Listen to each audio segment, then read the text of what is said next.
Para a próxima mesa, eu gostaria de chamar, é um painel sobre geração distribuída, estado atual e futuro. Eu queria chamar o Márcio Eli de Souza, da CEMIG, e logo em seguida eu vou chamando os outros para integrar e completar o painel. Por favor, Márcio.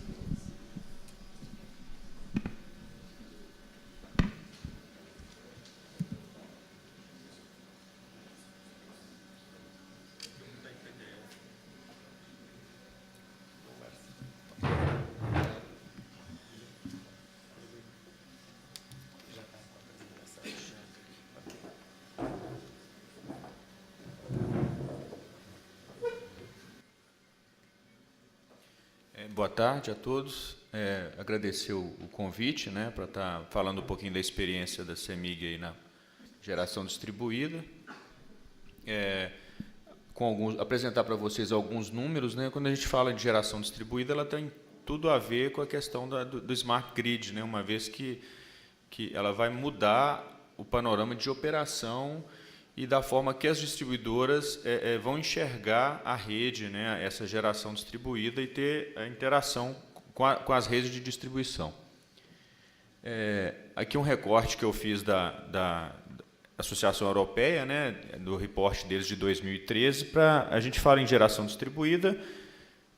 Apesar de ter várias modalidades de geração, né, meios de geração de energia, a mais fortemente utilizada no que tange a mini e microgeração é a solar, onde o recurso ele é facilmente identificável, né, diferentemente da eólica, não tem uma previsão assim tão simples quanto a solar. Então, apresentou um crescimento aí muito significativo, né, muito expressivo, né, vem apresentando, né, nos últimos anos. Em 2013, foram em 37 GB de fotovoltaico instalados, isso de levantamento da EPEA, né, e 10 GB, né, implementados em conexão à rede. Então, o mercado de fotovoltaico, ele basicamente está, diferente do Brasil, nós vamos ver mais à frente, são de instalações conectadas diretamente ao grid, onde entra aí a questão do Smart Grid, para você ter um controle eficaz em cima disso. Como exemplo, né, a Alemanha, que é o maior case de sucesso aí no fotovoltaico, eles têm de sistemas instalados mais que 2 Itaipus, só em energia solar, dos quais 85% a 90% estão em telhados, então estão conectados na baixa tensão, é coisa bem varejo mesmo, bem dispersa. E hoje o mercado basicamente é China, né, os mercados produtores. É China, que há pouco tempo atrás nem figurava no mercado, o Japão e os Estados Unidos, no ano passado. Aí as questões relevantes, né? Essa mesma associação europeia, ela indica como potenciais mercados aqui na América do Sul, Chile, que já está vivenciando um boom solar, e o Brasil, né, que está começando a engatinhar aí, né, no que diz respeito à disseminação dessa tecnologia e utilização. Então, a gente pode elencar aí a questão das políticas que foram adotadas na Europa, políticas de incentivo, né, a chamada feed-in tariff, né, uma tarifa diferenciada para a geração de energia. No Brasil, a gente não teve essa modalidade, mas que os mercados que adotaram isso no passado já estão revendo, isso já não é uma realidade tão presente, esse incentivo, né? Apesar de todos os mercados terem acontecido com esse incentivo, no Brasil esse incentivo ele não foi tão significativo. E na questão do mix energético, né, de fazer parte aí da matriz elétrica das distribuidoras. Aqui um gráfico do ano passado, em função das fontes inseridas, né, a primeira aí a eólica, aqui nós estamos falando de instalações de médio e grande porte, e segundo solar. a solar ela é mais pulverizada, digamos assim. E um declínio aí das fontes fósseis, né? Uma redução na utilização, que é uma tendência mundial. Aqui falando basicamente da evolução de instalações, na ordem aqui de megawatts, né? Nós fechamos 2013 com 37 mil megawatts, e aí a distribuição basicamente, a produção, né? China, você pode observar o crescimento apresentado pela China, que há pouco tempo atrás não tinha. Então, as fábricas de hoje de módulos fotovoltaicos, de inversores, estão massivamente concentradas na China. A Europa ainda respondendo com uma grande fatia, mas que era maior percentualmente, né? Ressaltando aqui em 2011, onde a participação era bem grande. No que diz respeito à capacidade acumulada, né? Então, hoje a gente tem perto de 137 mil megawatts já instalados de solar fotovoltaico. Aqui nós estamos falando só do fotovoltaico, não entram outras tecnologias de aproveitamento da radiação solar.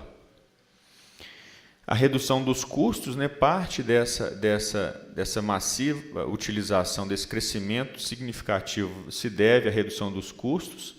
Aqui uma projeção, né, dos custos. Esses custos eles são bem sensíveis à escala, então você tem aí uma situação de utility, que é uma utilização maior, até uma utilização típica de telhado solar residencial, na ordem de 3 kW. Aí. Então os custos eles variam em função disso, mas apresentam-se uma redução significativa nos custos.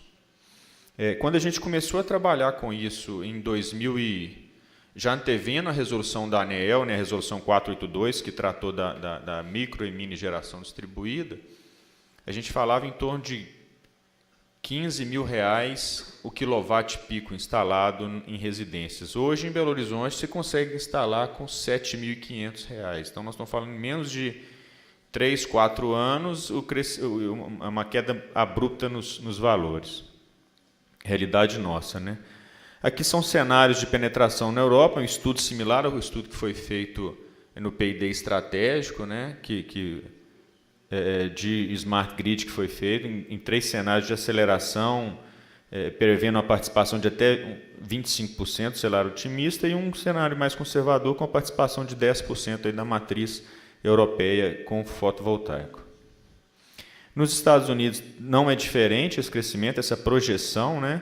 Hoje eles apresentam lá, em função até de políticas do próprio governo, um crescimento bem significativo, mas que espera-se que, a partir do próximo ano, esse crescimento ele retome, porque os incentivos também vão caindo com o tempo, ele retome um crescimento menor, né? A derivada vai mudar, mas ele vai continuar com um crescimento em relação às demais bem significativo.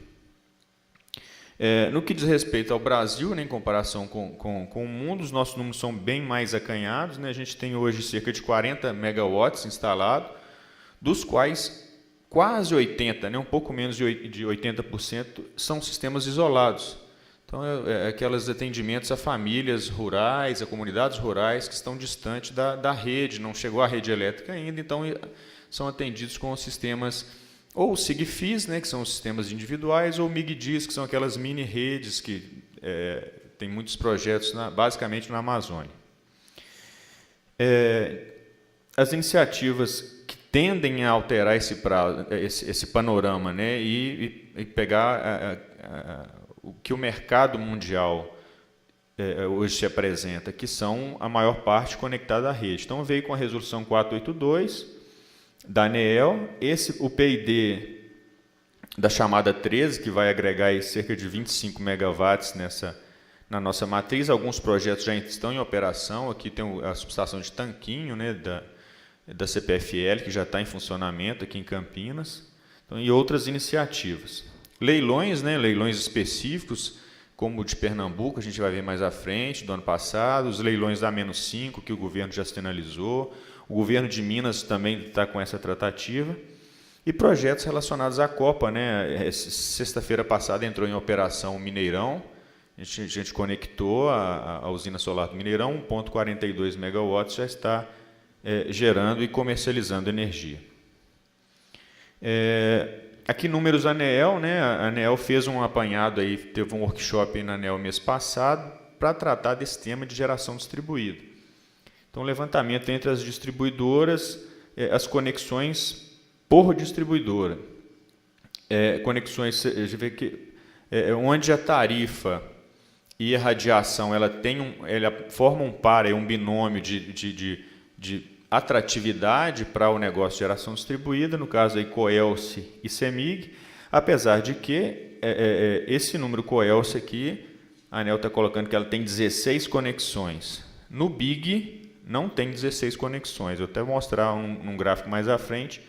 Esse número eu recortei da apresentação do superintendente da ANEEL, Matar, mas acho que teve algum errinho nisso aí. O número de conexões por fonte, a gente vê que a solar ela é predominante, né, em função da facilidade do recurso, um recurso virtualmente infinito, né, e que está disponível em qualquer lugar. E a potência, nós estamos chegando aí próximo dos 2 mega. Aqui alguns recortes, né, a questão do leilão de Pernambuco, onde o preço médio lá foi R$ 250 por megawatt-hora. Lembrando que nesse cenário que a gente está vivenciando de vazões afluentes baixas, né, de pouca chuva, estamos despachando térmicas aí com mais de R$ 1.000 o megawatt-hora. Então, é uma tecnologia que, num cenário que a gente está vivenciando hoje, ele é altamente guardado, claro, os fatores de capacidade mais restritos, etc., a questão de despachabilidade ou não da matriz, mas de qualquer forma é um custo que é 1/4 do custo que está sendo despachado aí das térmicas, né? Um PLD que está, há 2 semanas atrás, estava R$ 822. A questão de sinalização do governo, né, para a inclusão da fonte solar no próximo leilão, então é uma realidade, o leilão -5. O governo de Minas ele já tinha começado a questão do diferimento do ICMS nas conexões de micro e mini geração, né? Isso foi através da lei em 31 de julho do ano passado, até contrariando assim, a maior parte das secretarias estaduais. Minas deu um diferimento para buscar, inclusive, alavancar, disseminar essa utilização. E está estudando agora a realização de um leilão, os moldes, o que foi feito em Pernambuco. Esse recorte eu tirei do Banco de Informações de Geração da ANEEL, anteontem. Então, hoje a gente tem aí próximo de 100, acho que são 93 sistemas de micro e mini geração conectados de fotovoltaico. 17 em Minas, 11 no Mato Grosso, 11 em Santa Catarina, 10 no Paraná, 10 no Rio de Janeiro e 9 em São Paulo.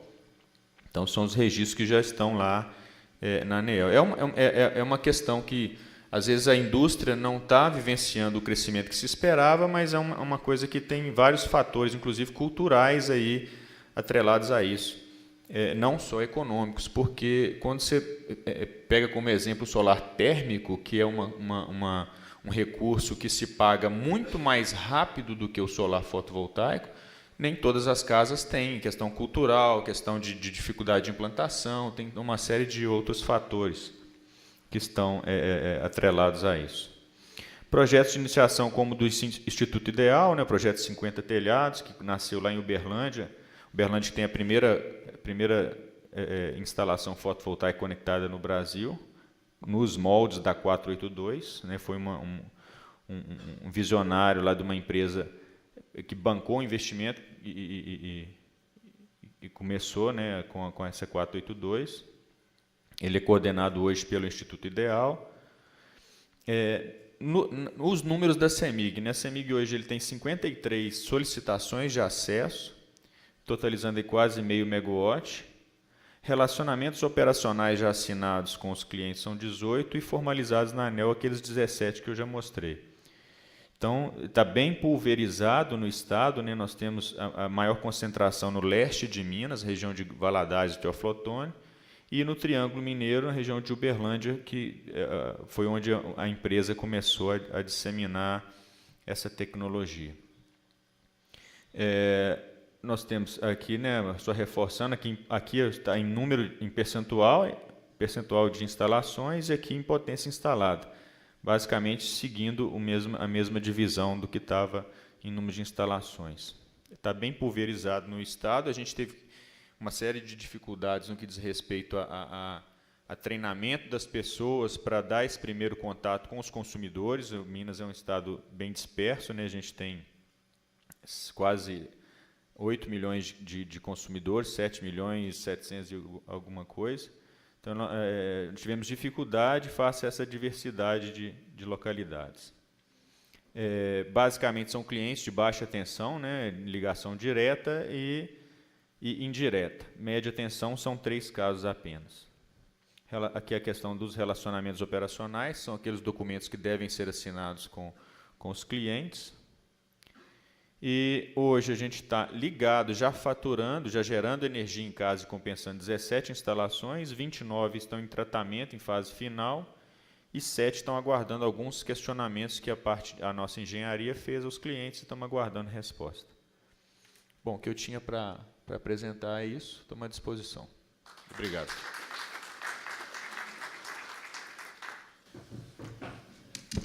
Márcio, muito obrigado pela excelente apresentação. E esses dados de penetração dessa tecnologia são impressionantes mesmo. Eu vou propor o seguinte, que as perguntas sejam feitas ao final do painel. Eu vou deixar esse painel de geração distribuída, então, com os 3 participantes na mesa. Eu vou chamar agora José Antônio Donizete Rossi, do CPQD, para falar também sobre geração distribuída. Bem-vindo.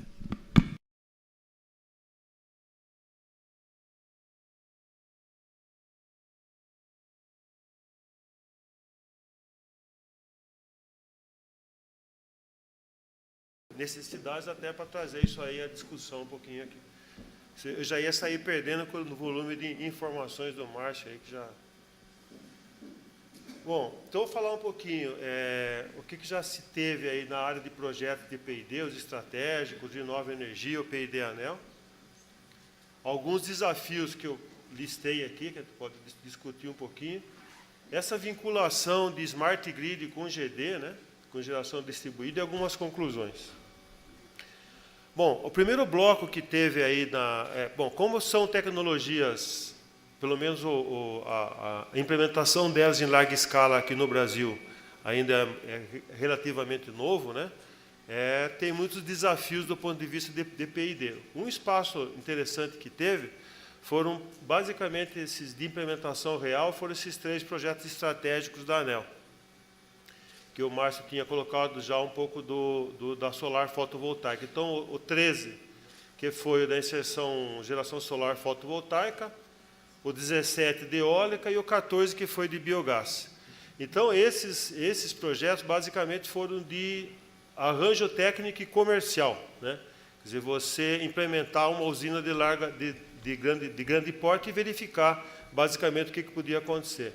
Aqui um exemplo que eu peguei de uma... Na verdade, ele usa o Atlas Solarimétrico do Brasil, e um doutorando, um cara que fez o doutorado na Unicamp, ele colocou no mapa aqui, basicamente, se eu aponto para onde isso aqui, pega aqui? Não. Eu não sei usar o... ele aponta aqui os locais no Brasil onde foram instalados esses 12 projetos, né? Foram instalados, não, alguns foram instalados, outros estão em instalação.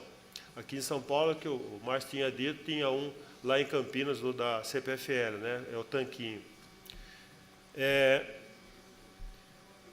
Por outro lado, projetos P&D ANEEL não estratégicos, aqueles projetos normais P&D ANEEL, né? Então, eu tentei levantar até o volume, mas aí eu desisti. São muitos projetos que já foram realizados ou estão em realização que tratam desse assunto. Um bloco interessante são os projetos de Smart Grid que trataram o tema GD. Por exemplo, os projetos de CEMIG, Cidades do Futuro, e outros projetos que o tema GD entrou no contexto do Smart Grid. Outros projetos que você avaliou GD com diferentes tecnologias de geração, fotovoltaica, eólica, então eram uns projetos específicos de geração distribuída. Alguns projetos que são tentando entender alguma coisa de energias renováveis e algum para desenvolvimento de tecnologia. Então, esse acervo de PID ANEEL, que trouxe também um pouco mais de informação nessa área aí. O Inova Energia, ele começou no pacote do Inova Empresa, ano passado, né? O Inova Energia, que saiu aí no final de 2013, ele deu, o programa Inova Energia era, então, um edital conjunto ANEEL, BNDES, FINEP, né? E ele é voltado para a empresa, quer dizer, você não faz um projeto de P&D, você faz um plano de negócio e insere os seus projetos dentro do plano.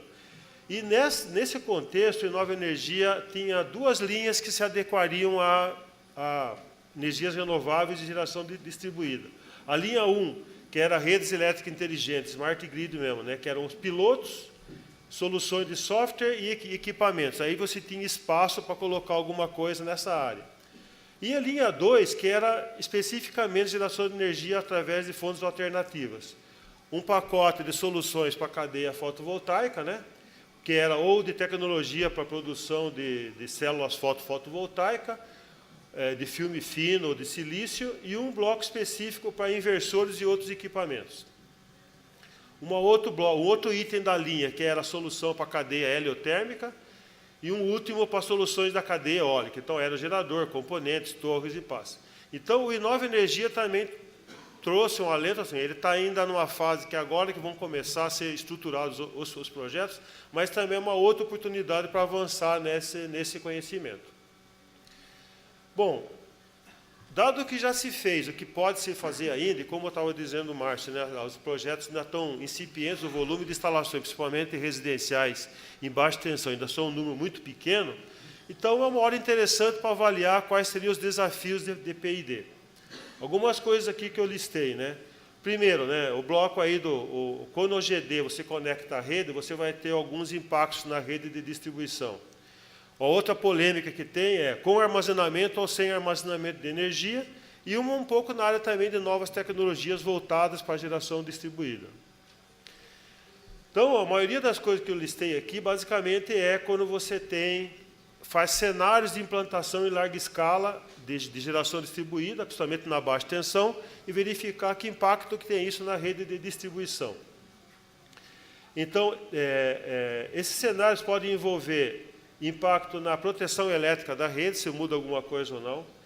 Obviamente que com a autorização da ANEEL de ter todas as concessionárias hoje já tem um regulamento, então já tem técnicas de proteção, mas o PID sempre vem meio nessa linha, né? Primeiro você faz uma norma, você tenta avaliar e você vai tentar ver se tem algum nicho ainda, né? Impactos na operação da rede, né? Hoje na Europa, principalmente na Alemanha, que já tem em muita larga escala, o pessoal já se preocupa, quando você passa aí de 10, 15, 20% do total de energia que está sendo gerada de um volume da rede, você obviamente começa a ter impacto na operação. Por exemplo, quanto que eu posso contar com energia firme desse pacote aí? Como é que fica uma série de outros fatores, como que você insere essa geração, como que você conta com ela, né? Uma outra polêmica, né, que hoje a operação você tem que ter o sistema com anti-ilhamento, né? Você não pode, quando desliga a rede de energia, você continuar injetando da sua fotovoltaica por motivo de proteção e uma série mais.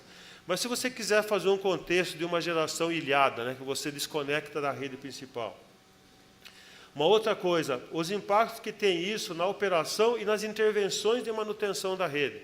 Cuidados, né, que você tem que tomar.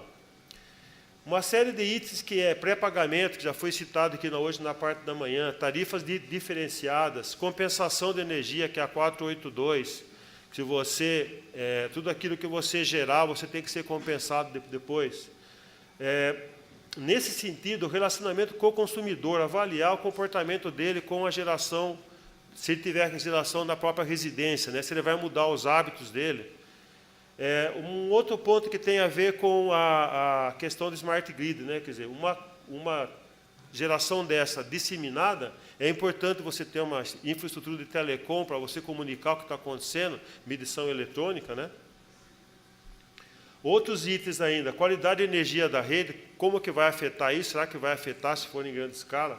E dois itens que está parecendo assim interessante, como é que fica, quando você tiver a geração distribuída em larga escala, no dimensionamento de perda técnica e mesmo perdas não técnicas. Na perdas técnicas, você tem injeção de potência ao contrário, que você está acostumado, né, do modelo centralizado.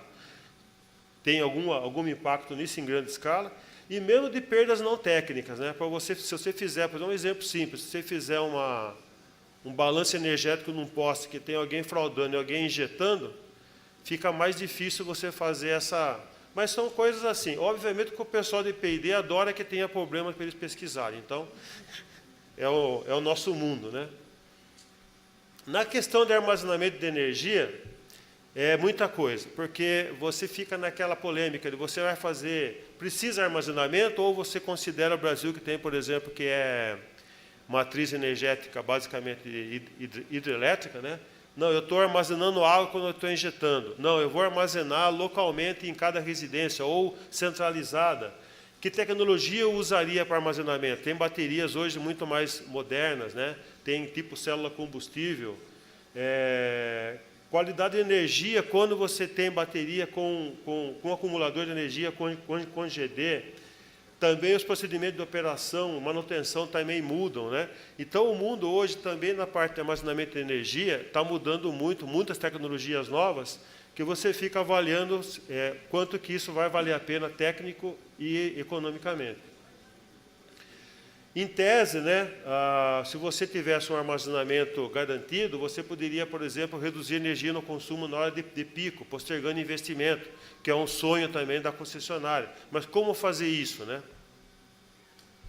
Na parte de tecnologias, muitas coisas foram absorvidas aí no Inova Energia, né? Mas ainda tem espaço para desenvolver inversores, nacionalização de componentes, né? Novas tecnologias para painel fotovoltaico, microturbina eólica. Isso aqui muito voltado para baratear o custo dessa tecnologia hoje. O Márcio também tinha dito já alguns casos, alguns números aí dizendo de diminuição de custo, né? Mas fica muito claro aí que tem que cair mais ainda, apesar de já estar caindo bastante. E aí, só assim, sempre que a gente fala de geração distribuída, né, sempre que fala de smart grid, geração distribuída está embutido, né? Embora não seja necessariamente tão amarrado assim, mas você vê que hoje no Brasil você tem, basicamente, pilotos de geração distribuída em pequena escala ainda está se avaliando resultados, está se avaliando essa necessidade de comunicação online, e a geração distribuída ela tem muito a ver com a medição eletrônica inteligente, né? Você precisa de uma medição, no mínimo, eletrônica para você avaliar se como é que está esse consumo e essa injeção na rede. Com a automação ela vai interferir também, ela pode interferir também. E o cenário é muito parecido com o que você tem hoje em Smart Grid, que é piloto, regulamentação, recurso para investir, o tipo de matriz energética brasileira e primeiros cenários de implantação em larga escala, como já foi falado hoje de manhã. Então, aqui só uma figurinha que mostra todos os itens do Smart Grid e sempre a geração distribuída, ela está aqui, principalmente a micro, né, vinculada muito à GD. Aqui uma última figura só, uma instalação que a gente está fazendo em parceria com a CEMIG, lá no projeto Cidade do Futuro. Está acabando de instalar agora, né? Está em final lá. É uma oportunidade para a gente de P&D de começar a avaliar impactos. Tal. Muitos desses estão sendo feitos pelo Brasil. Eu acho que é a oportunidade da área de P&D e tentar levantar quais são as questões. Bora isso, obrigado.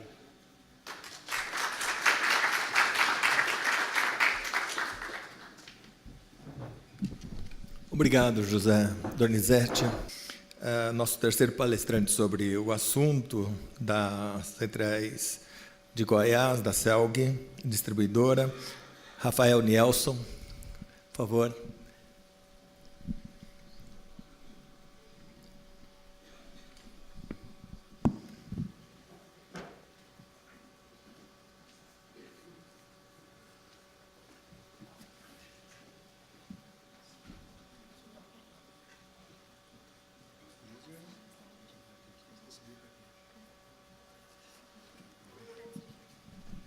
Obrigado, Rafael, por favor, fique à vontade aí, a mesa toda tua.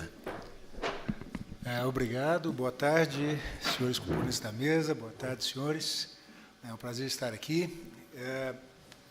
Eu vim falar alguma coisa a respeito aí dessa situação atual de geração distribuída, mas com foco na experiência que a CELG tem vivenciado ultimamente, né? É claro que nada tão grandioso quanto outras empresas já estão conseguindo realizar, mas, de qualquer forma, a ideia é buscar esse conhecimento, né, dada essa realidade da inserção da geração distribuída no mercado energético brasileiro, né. Deve-se dizer também que a questão presente, né, está associada a essa matriz energética que nós conhecemos hoje, né, basicamente aí geração, transmissão, os nossos consumidores, a parte de distribuição, ou seja, essa é a nossa rede convencional, né, sistema interligado, grandes redes de transmissão de longa distância, redes de distribuição também, né, com extensa quilometragem, né, que é uma realidade que nós vivemos hoje a nível do cenário nacional. Em alguns estados, mais do que outros, áreas mais urbanas, outros com áreas rurais, né, mais extensas. No caso de Goiás, por exemplo, né, nós temos grandes redes de abastecimento rural, né, em 34,5 e 3,8 kV, né, na ordem de 100 quilômetros médio, né, que é algo que realmente nos traz problemas, né, do ponto de vista operativo, do ponto de vista de gestão. Bom, então, esse sistema convencional aí, né, ele está acostumado, né, ele foi desenvolvido e utiliza essas linhas longas, fluxo de potência unidirecional, né, com alimentadores do tipo, tipicamente radiais, né, de distribuição, e diretamente essas fontes, né, que recebem isso aí. Ou seja, fontes, aliás, cargas bem comportadas, né, quietinhas lá, recebendo e consumindo sua energia.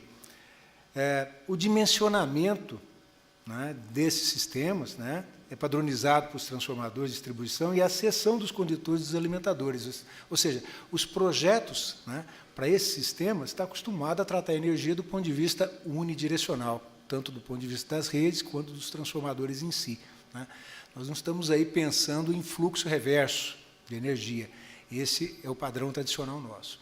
Algumas redes dentro do estado de Goiás, notadamente 69, 138, tem algumas unidades geradoras de maior porte, né, na ordem aí de 15, 30 megawatts, né, e que realmente, a notícia que eu tenho é que, de vez em quando, eles têm que estar interagindo ali, exatamente devido a esse fluxo que é vendido a outros, né, comercializado no cenário nacional, né.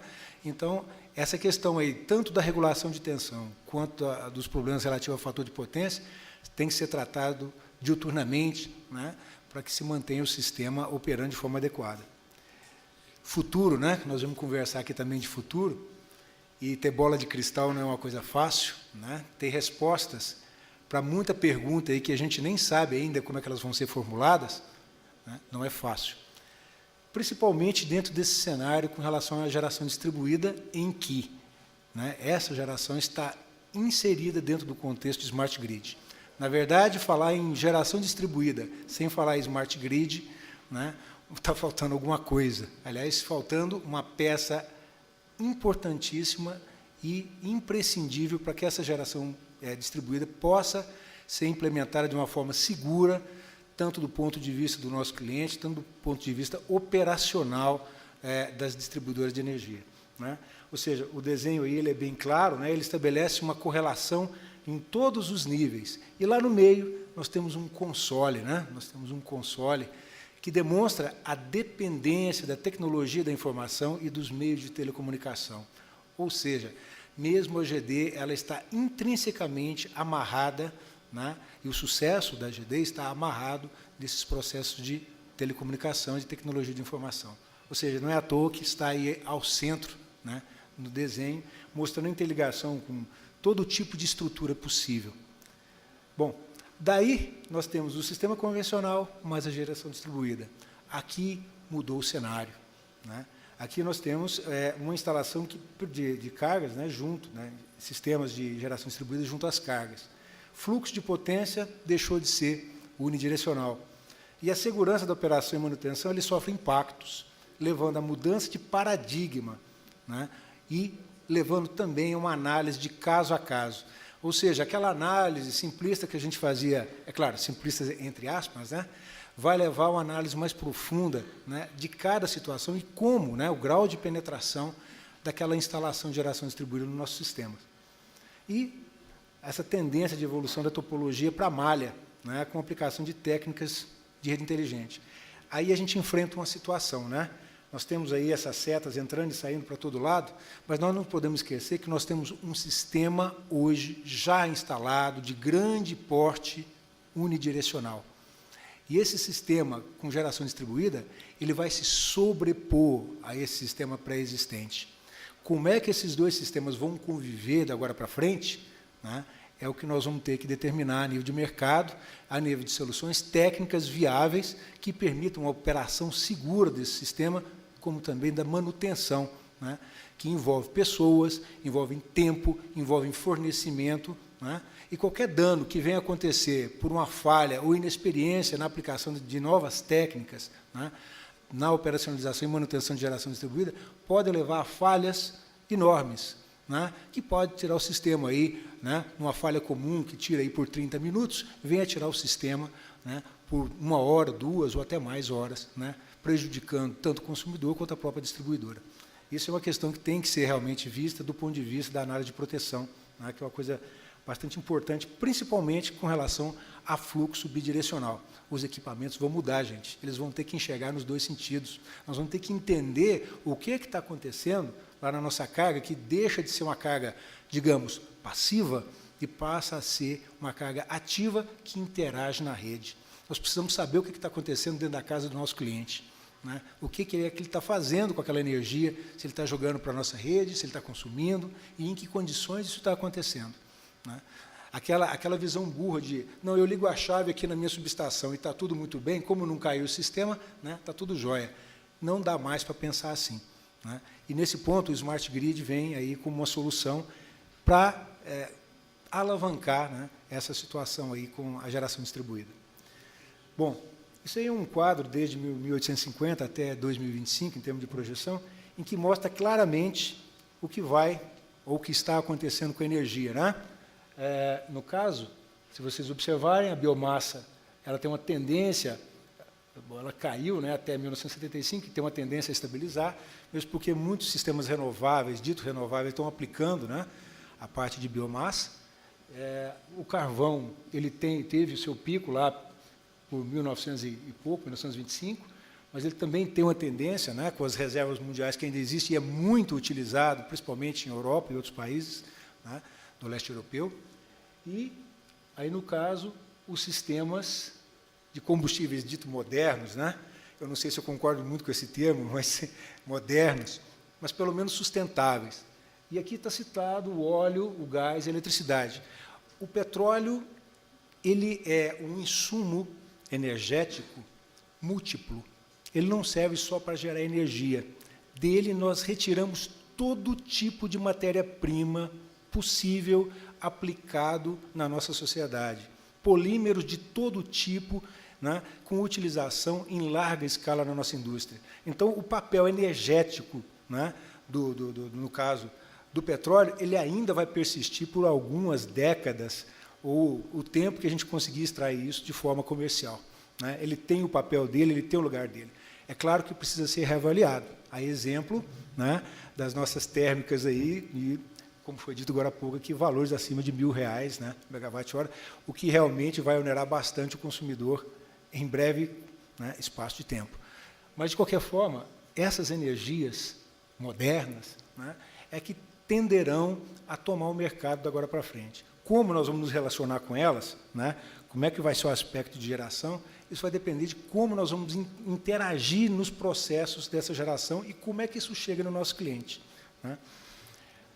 Esse é um gráfico da EPE de 2012, talvez não esteja muito atualizado, mas ele mostra essas duas linhas aqui, que são exatamente os dois casos de estudo tarifário, né? A primeira linha superior em torno de 600 e a outra em torno de R$550 o megawatt-hora, isso dado de 2012. E a base tarifária das concessionárias aqui do Brasil. No caso, a CELG está por aqui, nesse lugar, né? O valor da tarifa está abaixo do teto de investimento, já outras empresas estão um pouco acima. É claro que esse cenário, né, até como foi dito, está modificando. Em 2013 houve uma queda no custo básico, né, da implantação, já está havendo os leilões aí, mas ainda, se a gente puder observar aqui, nós vamos ver que nós temos ainda um custo de implantação e de manutenção dessas tecnologias ainda alto para a sociedade brasileira. Não sei nos Estados Unidos, não sei na Europa, mas o Brasil vai ter que pagar um certo preço por isso. E a pergunta é, quem vai pagar?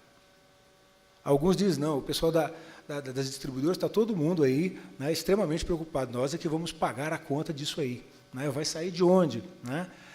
Já tem essa situação toda aí, né, que está acontecendo, em que as concessionárias estão tendo que obter empréstimos vultuosos, né? Obteve um primeiro, não vai dar certo, né, não vai ser suficiente, estão pleiteando o segundo. Né? À medida que essa geração distribuída for entrando no contexto, esses valores aqui necessariamente vão ter que cair para a gente poder alavancar um mercado de geração distribuída com recurso renovável. Não há outra forma. Agora, como nós vamos fazer isso? É importante, muito importante o foco, porque senão nós vamos criar efeitos artificiais, né, que aparentemente no primeiro momento dão resultado, mas em breve tempo, né, a conta vai vir muito mais pesada do que realmente poderia ser.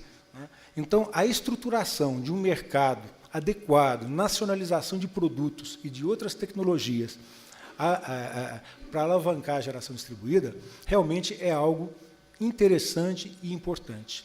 Mas a gente tem que saber realmente como é que nós estamos colocando isso no mercado.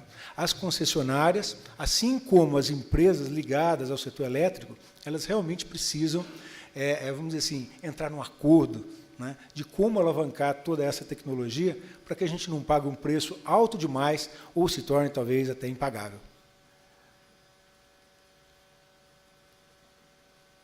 5 minutos. Bom, desafios, os senhores já sabem de todos, né? Custo dos equipamentos, suporte aos usuários domésticos e pequenos comércios, para instalação e operação. Nós vamos começar a escutar do cliente depois de algum tempo, olha, deu defeito, a culpa é de vocês têm que vir aqui consertar. Né? Eles vão entender que a distribuidora é que tem que ir lá arrumar a casa dele. Né? E isso não é simples. E eu já escutei isso de alguns consumidores, a responsabilidade é de vocês, não é nossa não, é dele. Né? A própria 414 deixa isso muito claro. Né? Depois da medição, o consumidor tem que se responsabilizar. Homologação de equipamentos ainda é incipiente, precisamos homologar mais equipamentos, principalmente inversores. Né? Essa tecnologia ela é importantíssima. Inexperiência de procedimentos de acesso, operação das concessionárias, circuitos de distribuição radiais, questões tributárias. Né? O pessoal está mais calmo com essa situação aí, mas o problema continua. E introdução de uma nova cultura. Agora há pouco se falou aqui que o pessoal está começando a questionar isso. Vai ter que mudar, nós precisamos partir para uma filosofia de entender o que é um recurso energético distribuído. Explicar isso para a população não vai ser fácil, não, porque o próprio setor técnico, às vezes, tem dificuldade de entender que conceito é esse. Lá fora, isso tem 20, quase 30 anos sendo discutido. Bom, experiência CELG. Né? Já há algum tempo, senhores, nós estamos aqui com entidades de pesquisa, fabricantes, né? Experiência de outras concessionárias nacionais e internacionais, a própria ABNT, e uma interação muito de perto com o SCC 21, do I3E, nas duas normas principais que eles têm lá relacionadas ao assunto, que é a 1547, relacionada à geração distribuída até 10 megawatts, e a 2030, né, que trata da interoperabilidade de sistemas, ou seja, trata do Smart Grid. E os nossos projetos de pesquisa aí, que buscam trazer algumas respostas para a gente. Eu vou correr um pouco, porque o tempo está curto. Nós tivemos muitas ações nesses últimos tempos, né? Centralização de COD, automação de subestação de 34.000, que nós até pouco tempo não tínhamos nenhuma automatizada, introdução de religadores nas redes de distribuição, que também não possuíamos, modernização do COD, né? Mudança de paradigmas, ampliação e modernização de equipes de serviço de campo, treinamento, atualização do pessoal e familiarização com esses novos tipos de equipamento que a gente vai ter que lidar. Em termos de normatização, a partir da 482, nós temos uma norma técnica, que é a 71, e uma instrução de procedimentos comerciais especificamente voltados, né, a essa questão de geração distribuída. Nisso aí, nós estamos continuando a atualizar, inclusive essa semana a gente estava atualizando a NTC 71, dada novas questões que estão aparecendo, né, a nível tanto da ANEEL quanto do próprio cliente, nós que temos questionado. Terminamos agora, em dezembro, um projeto de Smart Grid, né, numa pequena cidade, próxima a Goiânia, que lidou com a parte de medidores inteligentes, automação de circuitos de distribuição, estudo de arranjo, né, de sistemas redundantes de comunicação, né, satélite, GPRS, Zigbee, né, algumas tecnologias que nós estamos testando lá, e que já, inclusive, foram incorporados hoje, né, ao dia a dia dos procedimentos da empresa, e essa participação junto à UI3E, de uma forma mais ativa, principalmente da 1547, né, no estudo dessas normas, entendimento do que é que pode ser realmente feito. E estamos participando também da chamada 14, junto com a CELG-GT, nessa parte de biogás.